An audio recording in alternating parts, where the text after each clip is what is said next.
imposible, tandaan mo, gagawin ng Diyos para sa iyo. Kahit parang imposible para sa kabuhayan mo, para sa relasyon mo, para sa pangarap mo, para sa kalusugan mo, gagawin ng Diyos. Kahit parang mahirap sa tingin mo, gagawin ng Diyos para sa iyo, para sa pamilya mo. This morning, maniwala ka.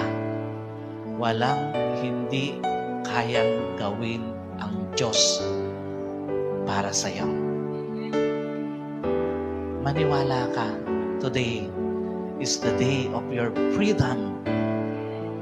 Palalayain ka ng Diyos sa isang relasyon na hindi mo deserve.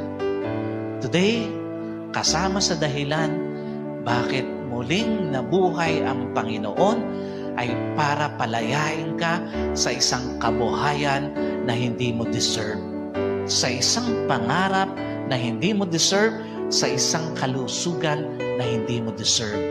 Maniwala ka, today is your freedom para sa bagay, para sa buhay, para sa isang journey na hindi para sa iyo.